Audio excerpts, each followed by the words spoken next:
15 August म्हणजे फक्त ध्वजारोहणाचा दिवस नाही, हा दिवस आहे त्या स्वातंत्र्याचा, ज्यासाठी असंख्य वीरांनी आपल्या प्राणांची आहुती दिली. स्वातंत्र्य मिळालं हे खरं, पण आजच्या काळात स्वातंत्र्य म्हणजे केवळ परकीय सत्तेपासून मुक्त होणे नाही, तर योग्य विचार करणे आणि योग्य निर्णय घेण्याचे स्वातंत्र्य आहे. स्वातंत्र्य म्हणजे मला ते हवे ते करण्याची मुभा नव्हे, तर माझ्या कृतीमुळे दुसऱ्यांच्या स्वातंत्र्यावर गदा येणार नाही याची जाणीव. एक शिक्षक म्हणून आमचे स्वातंत्र्य म्हणजे प्रत्येक विद्यार्थ्याला प्रश्न विचारण्याची, विचार करण्याची आणि स्वतःचे भविष्य घडवण्याची संधी देणे.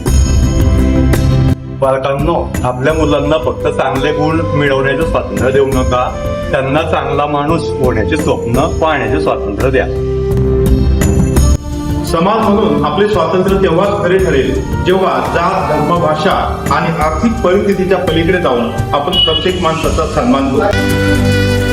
देशभक्ती फक्त आता तिरंगा घेण्यात नाही, तर आपल्या कामाशी प्रामाणिक राहण्यात, नियम पाळण्यात आणि देशासाठी आपले कर्तव्य निभावण्यात आलं.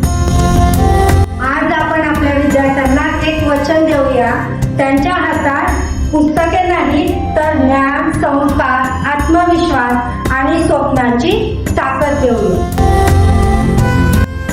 प्रिय पालकांनो आणि समाज बांधवांनो, स्वातंत्र्य आपल्याला मिळालं आहे, पण ते टिकवण्याची जबाबदारी आपलीच आहे. आपण आपल्या मुलांना चांगले शिक्षण देऊया, चांगले संस्कार देऊया आणि जबाबदार नागरिक बनवूया. कारण देशाचे भविष्य हे संसदेत नाही, तर शाळेच्या वर्गखोल्यातच घडत असते. चला तर आज आपण एक संकल्प करूया, शिक्षित भारत, संस्कारी भारत आणि जबाबदार भारत घडवण्याचा. स्वातंत्र्य दिनाच्या सर्वांना हार्दिक शुभेच्छा.